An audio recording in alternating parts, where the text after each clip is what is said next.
RJ Kartik, एक बहुत पुरानी कहानी है। एक बार यमराज ने अपने देवदूत को धरती पर भेजा एक स्त्री की आत्मा लाने के लिए। देवदूत जब धरती पर आए तो देखते हैं कि उस महिला की 3 छोटी बच्चियां हैं, तीनों रो रो के बुरा हाल हो रखा है, घर में पति की पहले ही मौत हो चुकी है, कोई संभालने वाला नहीं।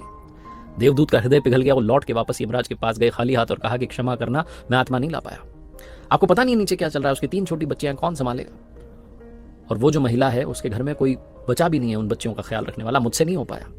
मैं तो कहता हूं कि आप उसे थोड़ा और जीवन दो ताकि उसकी बच्चियां बड़ी हो जाएं, उसके बाद उसे बुला लेना, उसकी आत्मा को बुला लेना। यमराज क्रोधित हो गए, उन्होंने कहा कि अच्छा, मतलब तुम उससे बड़े हो गए, उससे ज्यादा समझदार हो गए, जो मृत्यु और जन्म निश्चित करता है। तुमने अपने जीवन का सबसे बड़ा पाप कर दिया, तुम्हें धरती पर जाना होगा और इस सजा को भोगना होगा।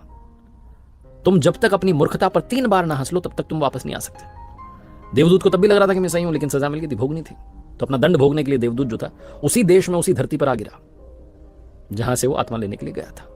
एक शहर में सड़क किनारे फटे हाल जो है मनुष्य रूप में पड़ा हुआ था। एक गांव से एक जूता बनाने वाला कारीगर शहर में आया हुआ था अपने बच्चों के लिए गर्म कपड़े और कंबल ले जाने के लिए, क्योंकि सर्दियों के दिन थे। उसने देखा कि एक गरीब आदमी सड़क किनारे, मुझसे भी गरीब, फटे हाल पड़ा हुआ है। तो उसने सोचा कि ये जो गरीब है इसकी पहले मदद करते हैं। उसने उस देवदूत के लिए जो मनुष्य बनकर के वहां पड़ा हुआ था उसके लिए गर्म कपड़े कंबल खरीदा। और बातों बातों मालूम चला कि रहने के लिए जगह नहीं, तो उसे कहा चल भाई मेरे घर ही रह लेना।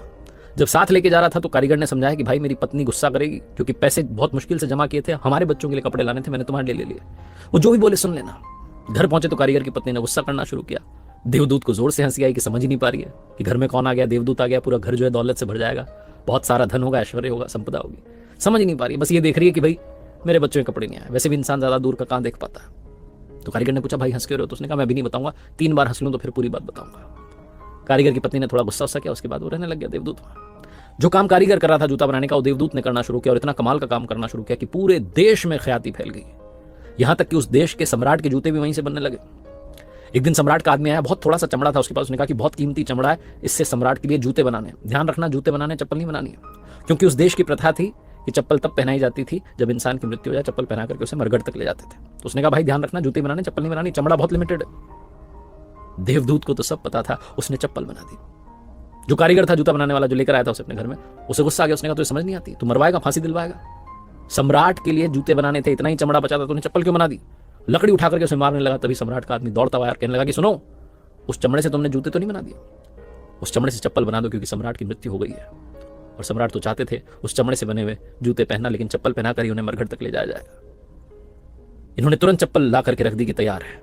सम्राट के आदमी को सूझा नहीं, उठा और लेकर के भाग गया।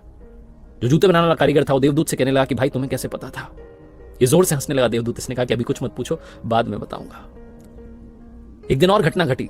3 लड़कियां एक बूढ़ी महिला के साथ में इनके आती, कहती हमारी शादी होने जा रही है, बढ़िया से हमें जो है सैंडल्स बनवाने। और ये पहचान जाता है कि तो तीनों वही बच्चियां हैं जिनकी मां की आत्मा लेने के लिए मैं आया था धरती पर। ये बूढ़ी महिला से पूछता है कि बच्चियां कौन हैं? तो बूढ़ी महिला बताती कि हमारे पड़ोस में गरीब महिला रहती थी, उसकी 3 बच्चियां थी, मेरे कोई संतान नहीं थी, इनकी मां की बचपन में ही मृत्यु हो गई, तो मैंने इन तीनों बच्चियों को पाला।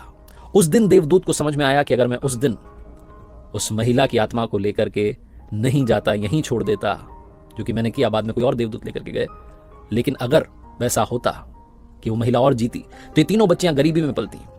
इन तीनों बच्चियों का जो भाग्य था पहले ही लिख दिया गया था, इन्हें किसी अमीर घर में पलना था, धन ऐश्वर्य संपदा के साथ पलना था। अमीर घर में इनकी शादी होने जा रही, इनका जीवन ऐश्वर्य से संपन्न हो गया और इन्हें मां का प्यार भी मिला, एक ऐसी महिला के रूप में जो कि बहुत करुणावान है। उस दिन देवदूत तीसरी बार हंसा, जोर जोर से हंसा, और जूते बनाने वाले कारीगर ने पूछा कि भाई अब तो बता दे। तब देवदूत ने पूरी बात समझाई और कहा कि मैं अपना दंड भोग रहा था, मुझे आज समझ में आ गया कि जो ऊपर वाले का खेल है उससे बेहतर कोई जानता नहीं है।